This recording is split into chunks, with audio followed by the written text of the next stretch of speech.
World top rankings ఉన్న యూనివర్సిటీస్లో ఎలాంటి IELTS రాయకుండా ఫ్రీ ఎడ్యుకేషన్ అండ్ స్కాలర్షిప్ అందుకోవాలంటే కాంటాక్ట్ విదేశ్ కన్సల్ట్స్.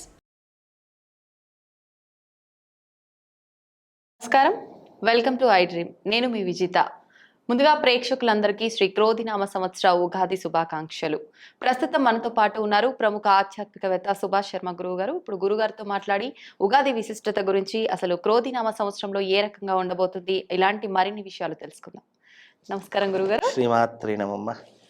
గురుగారు, మనం శోభకృత్నామ సంవత్సరం నుంచి శ్రీ క్రోధినామ సంవత్సరంలో అడుగు పెట్టబోతున్నాం. ముందుగా మీకు క్రోధినామ సంవత్సర ఉగాది శుభాకాంక్షలు. మీకు కూడా చూసేటటువంటి ప్రేక్షకులందరికీ కూడా క్రోధినామ సంవత్సరం నూతన సంవత్సర శుభాకాంక్షలమ్మ. థ్యాంక్ యూ గురుగారు. నా తరపు నుంచి, మా ప్రేక్షకుల తరపు నుంచి కూడా ధన్యవాదాలమ్మ. గురుగారు, క్రోధినామ సంవత్సరము అనగానే ఆ పేరు వింటుంటేనే అంటే ఏంటి, కోపమా ఏంటి, అసలు ఏ రకంగా ఉండబోతోంది అనిపిస్తోంది. అసలు క్రోధినామ సంవత్సరం అంటే ఏంటి గురుగారు? ముందుగా తప్పకుండా తెలియజేస్తారమ్మా. ముందుగా ప్రేక్షకులందరికీ శ్రీమాత్రే నమ, శ్రీ గురుభ్యో నమ. జ్ఞాని నామ్నపి చేతాంసి దేవి భగవతి హిస బలాయ కృష్ణమోహాయ మహామాయ ప్రయశ్చతి. క్రోధినామ సంవత్సరం శోభకృత్ అంటే శుభాలను కలిగించేటటువంటి సంవత్సరంగా పోయిన సంవత్సరం చెప్పుకున్నాం. క్రోధినామ సంవత్సరము, క్రోధి అంటే గనక సనాతన ధర్మంలో క్రోధికి ఒక నానా అర్థాలు ఉన్నాయి. క్రోధి అంటే కోపము అని అర్థము, ఆవేశము అని అర్థము, అలాగే ఎన్నో రకాలైనటువంటి అనర్థాలకు దారి తీసేటటువంటిది అని అర్థము. క్రోధి అంటే గనక బంధువుల పైన కోపాన్ని పెంచుకునేటటువంటి తత్వాలు మనిషిలో ఏర్పడేటటువంటి విధంగా ఉంటాయి అని చెప్పుకోవచ్చు. అంటే ఈ సంవత్సరం అంతా కూడా క్రోధినామ సంవత్సరము కోపము, ఆవేశంతో కూడుకున్నటువంటి స్వభావాలు మనిషిలో కలిగేటటువంటి అవకాశాలు చాలా ఎక్కువగా కనిపిస్తూ ఉంటాయి. క్రోధినామ సంవత్సరంలో విశేషంగా అన్ని రంగాల వారికి చెడు ఎక్కువగా జరిగేటటువంటి అవకాశాలు ఏర్పడుతూ ఉంటాయి. అలాగే ఈ సంవత్సరం క్రోధినామ సంవత్సరంలో 7 పాపగ్రహాలు ఉన్నాయి, 2 మాత్రమే శుభగ్రహాలు ఉన్నాయి. ఈ 2 గ్రహాల వల్ల పెద్ద ఒరిగేదంటూ ఏమీ ఉండదు. 7 పాపాధిపత్యాలు ఉన్నాయి కాబట్టి, పాపగ్రహాలు విపరీతంగా ప్రబలిల్లుతున్నాయి కాబట్టి ఈ క్రోధినామ సంవత్సరము కొంచెం జాగ్రత్తగా ఉండేటటువంటి ఆ విషయాలు మనం తెలుసుకోవాలి. ఎందుకంటే క్రోధినామ సంవత్సరంలో అనేక రకాలైనటువంటి అనర్థాలు జరుగుతూ ఉంటాయి. క్రోధినామ సంవత్సరంలో ఎంతో మంది ఆవేశానికి, కోపానికి కారకులయ్యి అనేక రకములైనటువంటి చెడు వ్యసనాలకు బానిస అయ్యేటటువంటి తత్వాలు ఏర్పడుతూ ఉంటాయి. అలాగే కామము, క్రోధము, లోభము ఇవన్నీ కూడా మనిషిలో విపరీతంగా పెరిగిపోవడానికి ఈ క్రోధినామ సంవత్సరం అనేటటువంటిది రాబోతుంది. క్రోధి అంటే గనక ఈ సంవత్సరము ఎన్నో రకాలైనటువంటి విపత్తులు జరిగేటటువంటి సంఘటనలు ఈ క్రోధినామ సంవత్సరంలో జరుగుతాయి. ఎందుకు అంటే ఏ రోజునైతే మనకు ఉగాది అనేటటువంటిది ప్రారంభమవుతుందో, ఏ వారమైతే ప్రారంభమవుతుందో ఆ రోజున ఆ యొక్క వారానికి సంబంధించినటువంటి వాడు రాజుగా ఉంటాడు. రాజుగా ఉన్నటువంటి ఇప్పుడు మనకు వచ్చేటటువంటిది మంగళవారం రోజున అవుతుంది. మంగళవారానికి అధిపతి ఎవరు? మంగళుడు, అంటే కుజుడు అని అర్థము.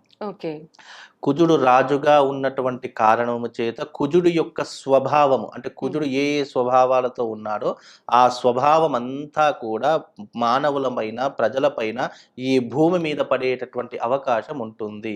తద్వారా కుజుడికి సంబంధించినటువంటి ఏవైతే గుణాలు ఉంటాయో, ఏవైతే స్వభావాలు ఉంటాయో, ఏవైతే కారకత్వాలు ఉంటాయో అవన్నీ కూడా భూమి మీద జరిగేటటువంటి అవకాశాలు చాలా ఎక్కువగా ఉంటాయి అనేటటువంటి విషయంగానే ఈ సంవత్సరము క్రోధినామ సంవత్సరానికి రాజుగా కుజుడు నిర్ణయించేయడం జరిగింది.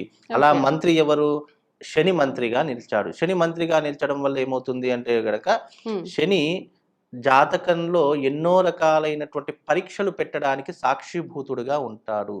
శనికి మరొక పేరేంటి అంటే సమవర్తుడు అని పేరు. సమవర్తుడు అంటే శని పుణ్యము చేసినటువంటి వారికి అదృష్ట యోగాన్ని ఇస్తాడు, పాపము చేసినటువంటి వారికి నరకప్రాయమైనటువంటి జీవితాన్ని అనుభవించేలా చేస్తాడు. శని కూడా ఒక అందుకు గ్రహాలలోకెల్లా ఉత్తమమైనటువంటి గ్రహము. అదే రకంగా మనిషి చేసుకున్నటువంటి పుణ్యానికి, పాపానికి సమవర్తిగా న్యాయం చేయాలి అంటే అది ఒక శనితోనే సాధ్యపడుతుంది. శనిని మనం ఊరికి తిడుతూ ఉంటాము, లేదు నీ జాతకంలో శని ఉంది, నీ నెత్తి మీద శని కూర్చుంది అని చెప్పేసి ఊకే అంటుంటాం. కానీ శని చేసేటటువంటి మేలు గ్రహాలలో ఏది కూడా చేయదు. అంత ఉత్తమమైనటువంటి మేలు చేసేటటువంటిది శని. అందుకే మంత్రి శనిగా ఇచ్చినటువంటి కారణం చేత ఈ సంవత్సరం అందరూ కూడా ఎక్కువగా శిక్షలు అనుభవిస్తూ ఉంటారు. తాము చేసినటువంటి కర్మ ఫలితానికి వెంటనే శిక్ష, ఇన్స్టెంట్ లో శిక్ష చేస్తూ ఉంటారు. ఎందుకు అనంటే గనక ఈ సంవత్సరం మంత్రి, ఇప్పుడు రాజైనా క్షమిస్తాడో క్షమించడో తెలియదు కానీ మంత్రి మాత్రం అస్సలు టాలరేట్ చేయడు. మంత్రి క్షమించేటటువంటి స్వభావం ఉండదు మంత్రికి.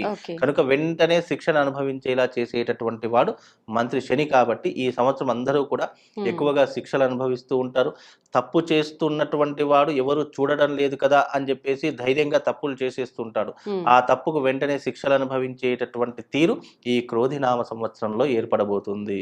అలాగే ఈ సంవత్సరము నవనాయకులలో 7 పాపగ్రహాలు 2 శుభగ్రహాలు వచ్చినటువంటి కారణము చేత ప్రజలలో అనేక రకములైనటువంటి వ్యతిరేకత అనేటటువంటిది ఏర్పడుతూ ఉంటుంది. ప్రజలలో తన మన అనే భేదాన్ని మర్చిపోతూ ఉంటారు. కామానికి గురైపోతుంటారు, క్రోధానికి గురైపోతూ ఉంటారు. అలాగే ఆశకు, లోభము అంటే ఏంటి, ఆశ అని అర్థము. అలాంటి అత్యాశలు విపరీతంగా పడుతూ ఉంటారు. తద్వారా ఈ భూమి మీద అంతా కూడా ఏమవుతుంది అంటే రక్తపాతం అనేటటువంటిది ఎక్కువగా జరుగుతూ ఉంటుంది. ప్రజలలో గొడవలు పెరిగిపోతూ ఉంటాయి. ప్రజలలో ఆవేశం పెరిగిపోతూ ఉంటుంది. ఇటు పోలీస్ రంగాన్ని లెక్క చేయరు, ఇటు గవర్నమెంట్ రంగాన్ని లెక్క చేయకుండా ఎవరికి వారే ఇష్టం వచ్చినటువంటి తీరుగా ప్రవర్తించేటటువంటి అవకాశాలు ఈ క్రోధినామ సంవత్సరంలో ఏర్పడబోతున్నాయి. అందుకే ప్రజలందరూ కూడా ఒకటి గుర్తు పెట్టుకోవాలి, ఇది క్రోధి అంటేనే కోపంతో కూడుకున్నటువంటి సంవత్సరం. కాబట్టి వీలైనంత వరకు అందరూ ప్రశాంతంగా ఉండేటటువంటి పరిస్థితిలో వాతావరణాన్ని ఏర్పరచుకోవాలి. ఎందుకంటే తన కోపమే తన శత్రువు అని అన్నారు. మీ కోపానికి, మీ ఆవేశానికి మీరే బలైపోయేటటువంటి తత్వాలు ఈ యొక్క క్రోధినామ సంవత్సరంలో ఏర్పడతాయి. కనుక క్రోధినామ సంవత్సరం అనేటటువంటిది మానవ జాతికి, మానవ మనుగడకు తీరనటువంటి లోటుగా ఈ సంవత్సరం అంతా మిగిలిపోతుంది. ఎందుకంటే ఈ సంవత్సరం రక్తపాతం విపరీతంగా జరుగుతుంది, మరణాలు ఎక్కువగా సంభవిస్తాయి, రోడ్డు ప్రమాదాలు, యాక్సిడెంట్లు విపరీతంగా అయిపోతూ ఉంటాయి. ఇలాంటి ఎన్నో రకాలైనటువంటి అనర్థాలు ఈ క్రోధినామ సంవత్సరంలో జరుగుతూ ఉంటాయమ్మా. ఓకే, వీటన్నింటి నుంచి బయటపడాలంటే దైవారాధన చేస్తే ఫలితం ఉంటుందంటారా? తప్పకుండా ఉంటుంది. దీంట్లో ఇవన్నీ కూడా మైనస్ పాయింట్ ఇలాగే చెప్పాను, ప్లస్ పాయింట్ ఒకటి ఉంది మనకు. ఈ క్రోధినామ సంవత్సరంలో కుజుడికి మరొక పేరు భూమిపుత్రుడు అని అర్థం.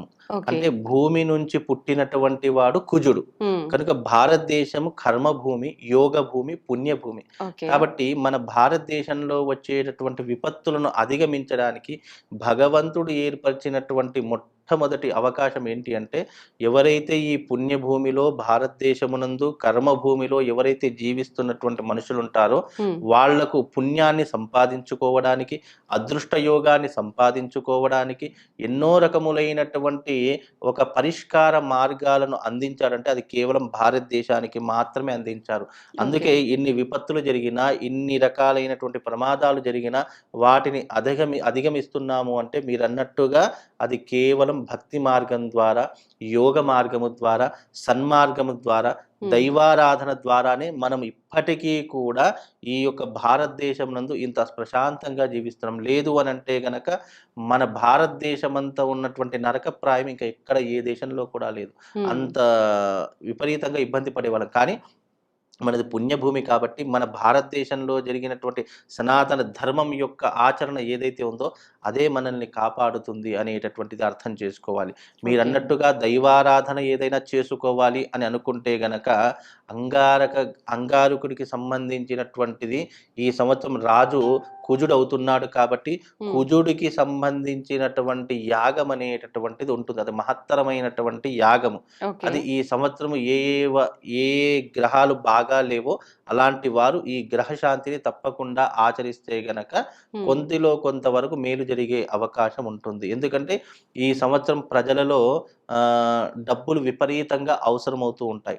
దానికోసం ఈ సంవత్సరం మన దేశమంతా కూడా ఆర్థిక వ్యవస్థను దెబ్బతీసేస్తుంది. అంటే అప్పుల బాధలు, అనారోగ్య సమస్యలు విపరీతంగా పెరిగిపోతాయి. డబ్బులు అనేటటువంటి ప్రతి ఒక్క మనిషి జీవితంలో ఇప్పటికే చాలా అవసరం ఉంటుంది. ఈ క్రోధినామ సంవత్సరం ఇంకా విపరీతంగా అవసరం ఉంటుంది. బికాజ్ ఎందుకు, జలసాలు చేయడానికి, మద్యానికి, అలాగే మత్తుకి, మగువకు, అలాగే డ్రగ్స్కి, అలాగే ఎన్నో రకాలైనటువంటి చెడు పదార్థాలకు బానిసైపోతూ ఉంటారు. అంటే దానికి బానిసైపోవడం కారణం చేత ఏమవుతుంది, డబ్బులు విపరీతంగా అవసరమవుతూ ఉంటాయి. దానికోసం హత్యలు చేయడానికి కూడా వెనకాడనటువంటి పరిస్థితులు ఈ క్రోధినామ సంవత్సరంలో ఏర్పడుతూ ఉంటాయి. తల్లిదండ్రులను డబ్బుల కోసం వేధిస్తూ ఉంటారు, అన్నదమ్ముల్ని డబ్బుల కోసం వేధిస్తూ ఉంటారు, ఆస్తి ఉంది అంటే చాలు దాన్ని అమ్మేయడానికి ప్రయత్నం చేస్తూ ఉంటారు. ఇలా ఎన్నో రకాలైనటువంటి విపత్తులు ఈ యొక్క క్రోధినామ సంవత్సరంలో జరుగుతూ ఉంటాయి. కనుక ఈ క్రోధినామ సంవత్సరంలో ఎవరికైనా ఇలాంటి గండాలు విపత్తులు ఉన్నటువంటి వారు అంగారకుడికి సంబంధించినటువంటి కుజతంత్ర యాగము అనేటటువంటిది ఒకటి ఉంటుంది. అది ఎవరైనా చేసుకుంటే ఇలాంటి విపత్తుల నుండి అధిగమించేటటువంటి ప్రయత్నాలు చేసుకోవచ్చు. దీని ద్వారా ఏమవుతుంది అంటే ఈ సంవత్సరం రాజుని మెప్పిస్తే గనక రాజు, ఇప్పుడు ఒక రాజు ఉన్నాడండి, ఆ రాజుకి మనం ఇష్టమైన మనం అంటే ఇష్టం అనుకోండి, ఏం చేస్తాడు, మనకు రాజు ఎలాంటి హాని చేయకుండా మనం జాగ్రత్తగా కాపాడతాడు. అలాగే ఈ సంవత్సరము ఉగాదికి రాజు ఎవరు నిలిచారు అంటే కుజుడు నిలిచాడు. కాబట్టి ఆ కుజుడికి సంబంధించినటువంటి గ్రహశాంతిని అంటే కుజ గ్రహ శాంతి కనుక చేసుకుంటే మనకు కొంతవరకు మేలు జరిగే అవకాశం ఉంటుంది. రాబోయేటటువంటి విపత్తులు కానీ రాబోయేటటువంటి గండాలను కానీ మనం అధిగమించేటటువంటి అవకాశము దీని ద్వారా కలుగుతుంది. ఇది ఒకటి చేయించుకుంటే అన్ని రకాలుగా బాగుంటుందమ్మా. చాలా మంచి విషయాలు తెలియజేస్తారు గురుగారు. నమస్కారం. శ్రీమాత్రే.